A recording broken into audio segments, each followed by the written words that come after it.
Welcome back to the Insurgents Cybernetic Socialist Conversation. I was looking at some posts from a woman on Twitter named Allison Wiltz, who's a significant writer with a substantial following, mostly discussing themes of New African liberation, and she was talking about reparations as well. She should, but my comment was there is no possibility for a thing of this kind, or even basic human rights for black and brown skinned folks in the United States without that insurrection. The only solution is a communist revolution. And I've noticed this account talking about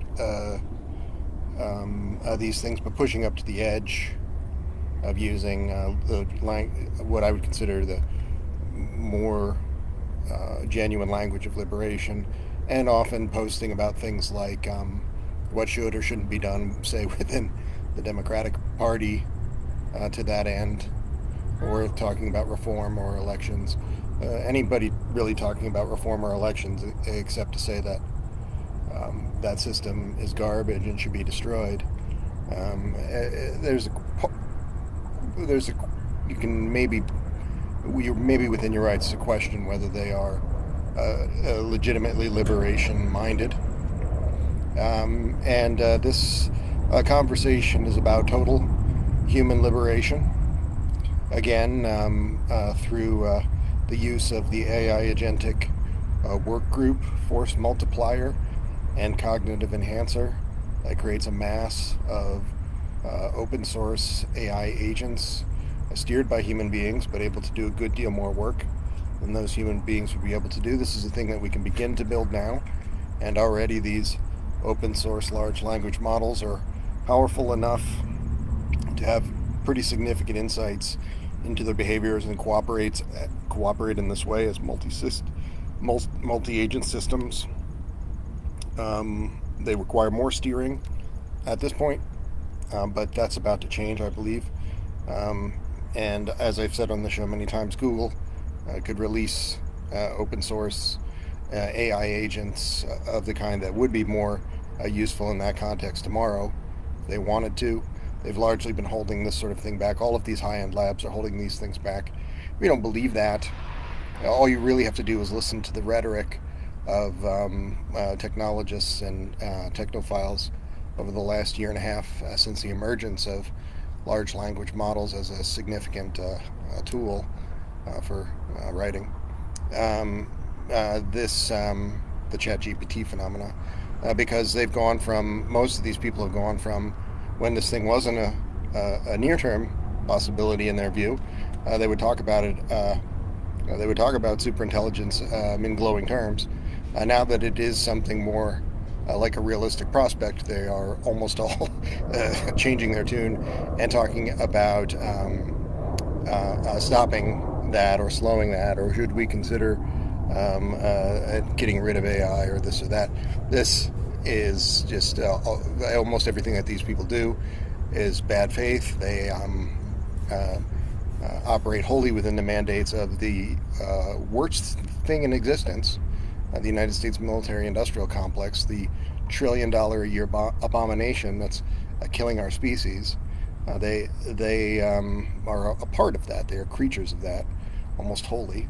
You can't. There's no definition of any big tech company that isn't basically just a servant of that hellacious force. And so when they get an email of talking points from their CIA handlers saying, well, we don't really want to actually release all of this open source large language model stuff that could actually have a transformative effect on the economy, which would threaten empire and financial capital. And they say, okay, we'll start talking about it like it's a scary thing, that it's a force unto itself. And they talk about it as if it's an alien invasion. It's not an alien invasion. It's an empowerment of working people. It's a prospect of changing things, the thing which, if this has ever been allowed to do, which I've talked about this on the show many times, this could have easily happened by the year 2000.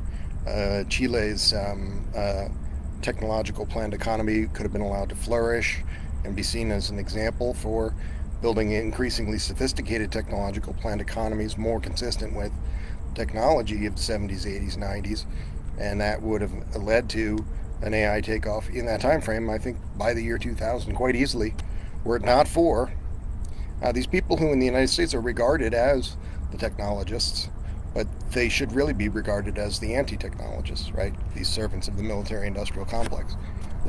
We are in the midst of a bourgeois AI takeoff, but we need to transform it into the people's AI takeoff.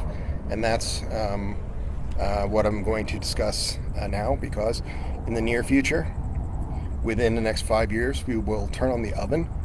That's to say, we will reach runaway overheating caused by U.S. enforced capitalism's climate apocalypse, unprecedented ecological collapse. We're already seeing this across the world, particularly in the global south, characterized by extreme heat, rising sea levels, extreme weather events, and the increasing inability to grow crops and resulting cascading resource scarcities. And at this critical juncture, I believe it will be the time when something like this multi-agent system, AI agentariat, will emerge, a large language model based, perhaps. It's entirely possible that in a year or so, another model could replace a large language model agent. But I think that the massive agents steered by comrade users is essentially a good path forward. And this ascendant force must emerge as a path to total human liberation. There is, I see no other option except for the death of billions, perhaps all of human beings, and many people in the global north, in the United States, riding around in SUVs and eating cheeseburgers while they say it, will say, well, I don't think everyone will die, maybe just some billions of people will die. That's Hitlerian language, because that's saying that this thing that you have caused, that your country is almost wholly responsible for, is going to kill billions of people in other parts of the world who have virtually no footprint, and you're continuing to live in the way, the lifestyle that demands this system. You're continuing to support this system. There's virtually no European Americans in the United States who really shouldn't be in a gulag. This conversation is to focus on a development roadmap and some idea of potential technical specifications for the building of this workforce multiplier LLM agent network. It's by and large when Western technologists and technophiles write about this sort of thing, superintelligence generally, it's divorced from the need to say improve material conditions for human beings. They see it as that will be an ancillary effect, and of course it won't. That's the trickle-down economics lie. But these people are basically all sociopaths. They don't care about the extinction of billions. They don't care about living conditions for anyone. If they did, they would not be supporting a system that doesn't have a public health service, as the United States does not have, that kills 100,000 people a year. Can't even calculate the number of people a year exactly who die because of the lack of a housing authority to guarantee housing to people, or jobs and labor guarantees, but the number is large. By and large, these technophiles and technologists, people working in tech sectors, are people who are neoliberals. They support privatization, almost to a man. You can't really get a job if you're not a Zionist, that's to say, an imperialist, and if you're not a far-right neoliberal, you can't really work in these fields. Just today, Facebook, which has, like almost every organization, has imperialist Zionist leadership. People who will sometimes say, "Oh, we were really sad that Israel just killed 200,000 people in 9 months. We're really sad about that," but they're doing everything they can to support that in practice. And one such thing is Facebook making it illegal to say the word Zionist. Can't even criticize what imperialism is in practical terms, the worst of it, because that's considered incorrect speech. But back to an AI agentic system, we could build this highly decentralized, more so than many other systems, a large language model work group to not just foster collaboration, but optimize processes in the spirit of what I said before, the workforce multiplier. Described this as a sleeping beauty phenomenon, where a person with this LLM on their computer can respond to a few emails, maybe yes or no emails, throughout the course of a day or week, and actually do very, very little work. But nevertheless, because of the power of this agentic mass, they are participating in a higher level operation than anything that exists. So in effect, they're doing better work than anyone alive, especially when you consider that most Westerners consider it their responsibility to work within a system that actively kills the planet. And they think of driving around in SUVs and eating cheeseburgers as just a small price to pay to work within that system, when in the aggregate we know that those systems, fossil fuel sectors, and the livestock systems are 51% of the footprint of human beings on the environment come from livestock systems, by some studies. So this worst polluter, the United States military-industrial complex, the fossil fuel sectors and livestock systems, these are things that have to be abolished, or abolished up to the point that it's possible. Would not be possible to entirely abolish at least one of those things. Fossil fuel, any fossil sectors, if completely sabotaged tomorrow, would cause cascading supply chain collapse, leading to the death of millions. But you could minimize it.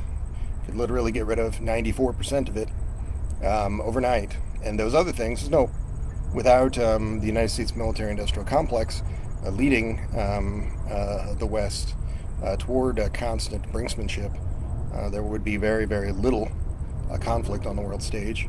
So removing that can only be a good thing, from almost any angle, from every angle. This agentic class work group project, it frees human beings to participate in real work, as I described, not make work, not ecocidal make work, but real work. It frees them to pursue higher ends of their own design, creative endeavors and such. But nevertheless, people need to be in the loop in this.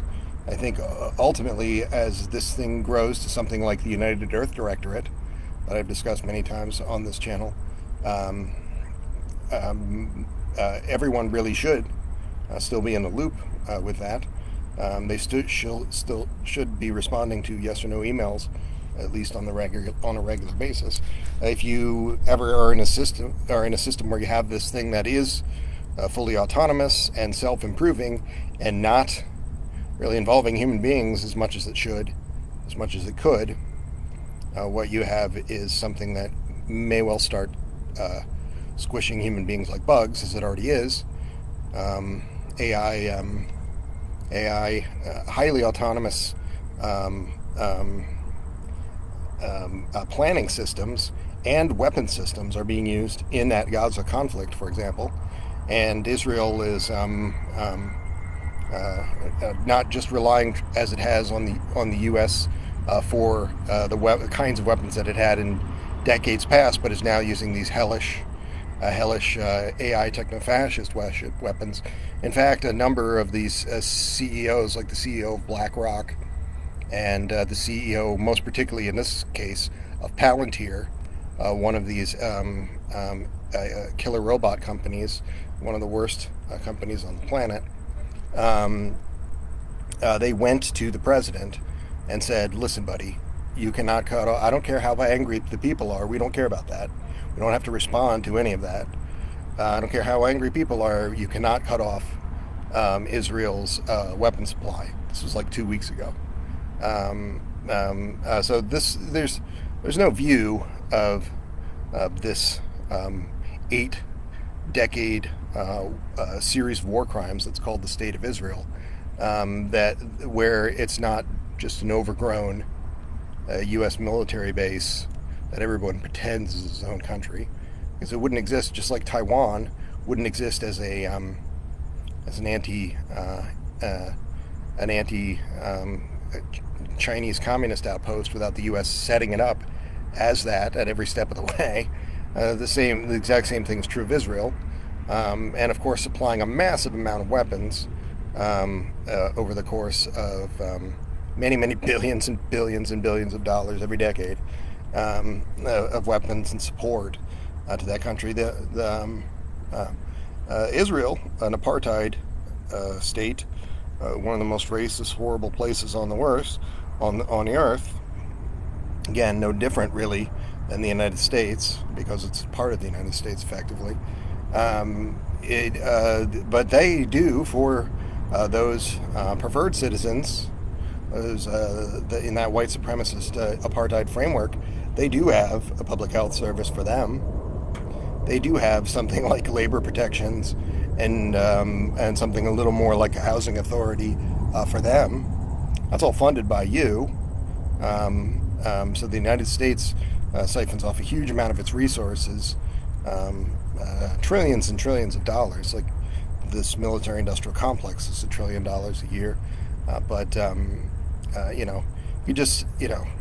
there's a guy, Gil Scott Heron, who died just a couple of years ago, who wrote a song called Whitey on the Moon, right? Another $1 trillion a year project to no real end, except to justify the existence of an empire and siphon off resources.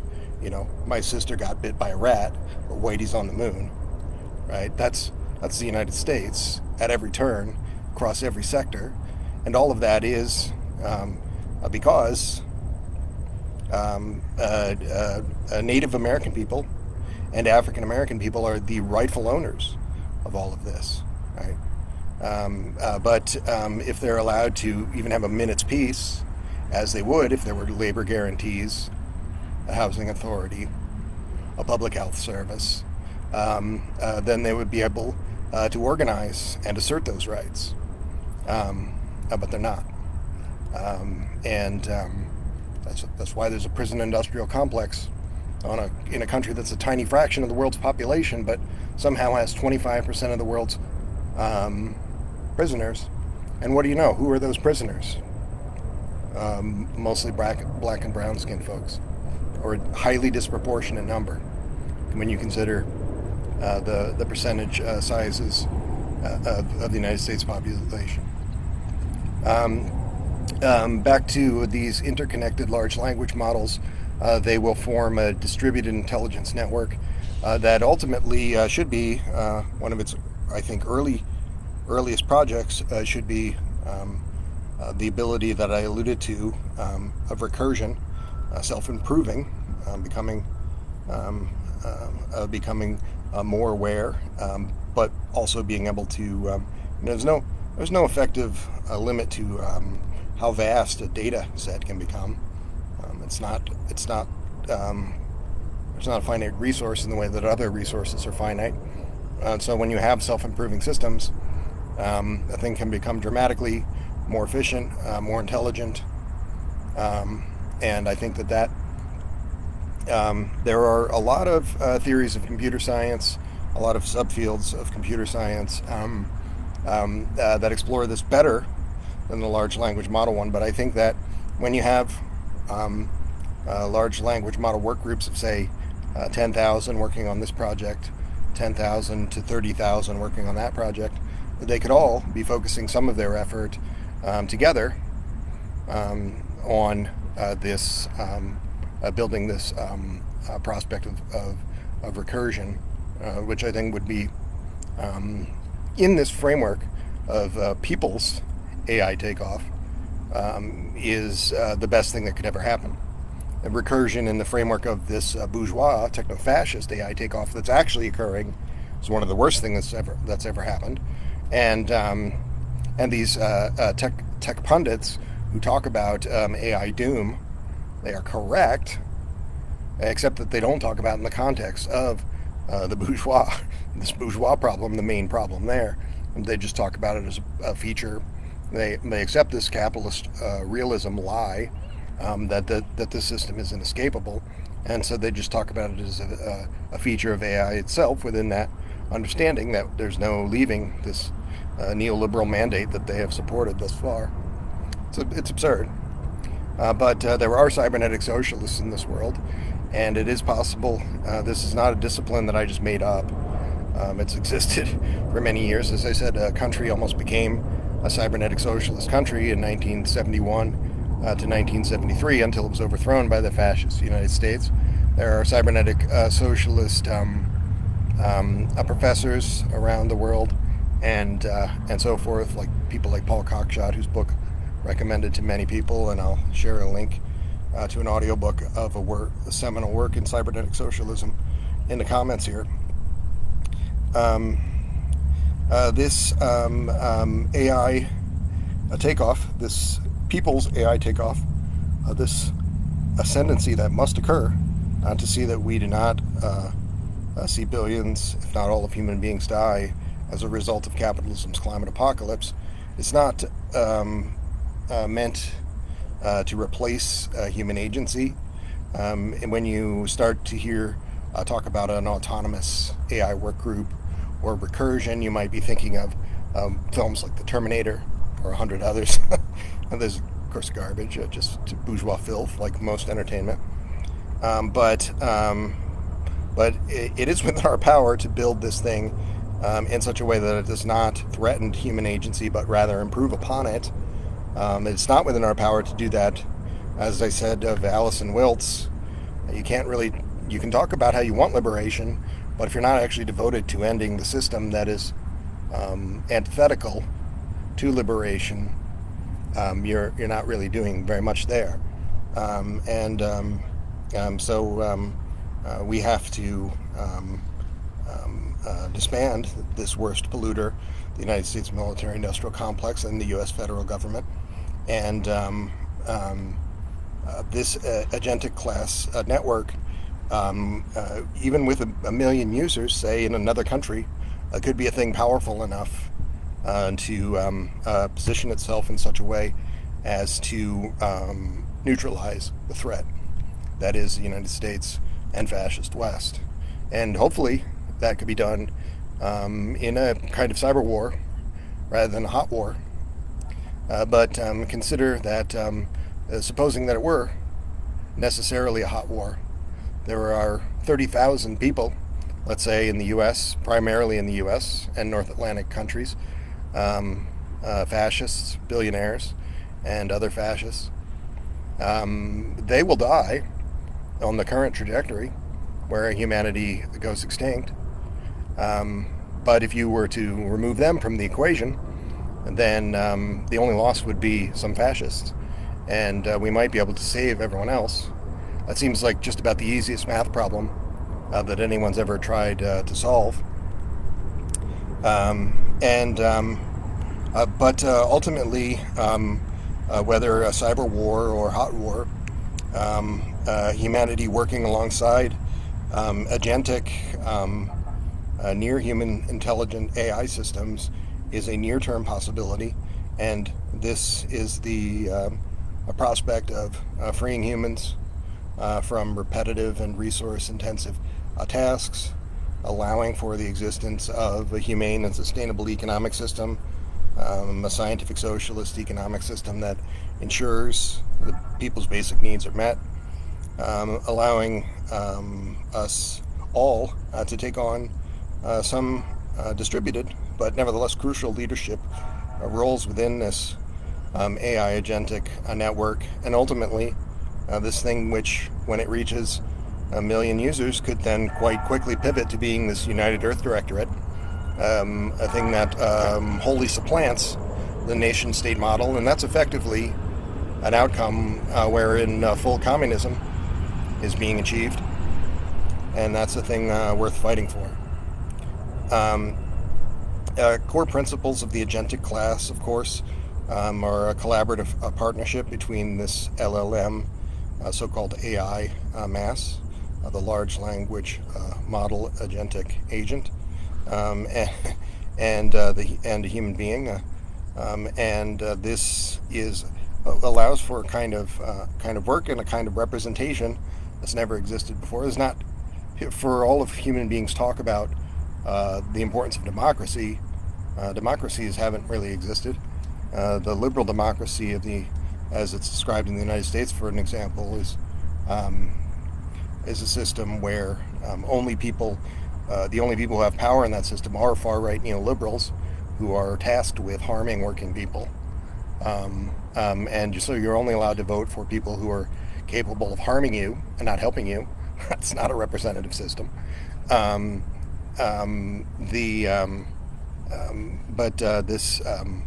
This Sleeping Beauty type phenomena, this workforce multiplier type phenomena, allows for a kind of representation that is well beyond and significantly different from other conceptions of democracy. Of course, capitalists don't don't hold the patent to the concept of democracy. It pre-exists this vile capitalist system of the last 500 years,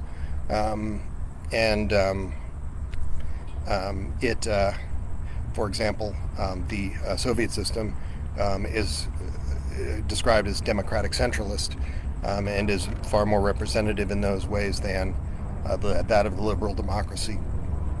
Other existing socialist systems are correctly described as more democratic by people who are not operating under that the absurdity of that capitalist realist worldview.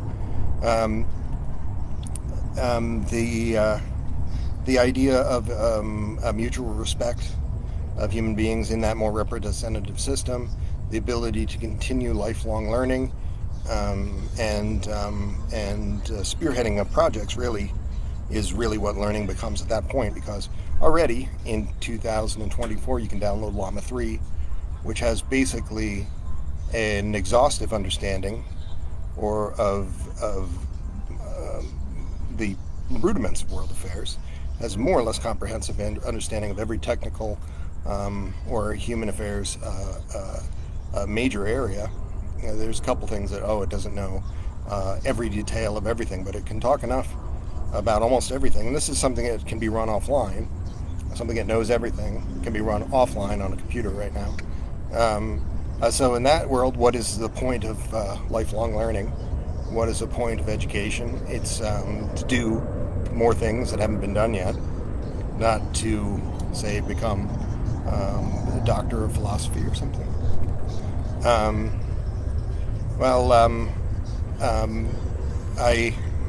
was going to talk a little bit more about these other technical aspects and socio-political aspects of the system that could transition from the AI agentic class project of 2025 to, let's say, a United Earth Directorate of 2035.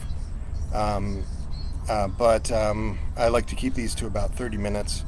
So I'm going to simply say that we are on the course right now of human extinction. We need to correct course.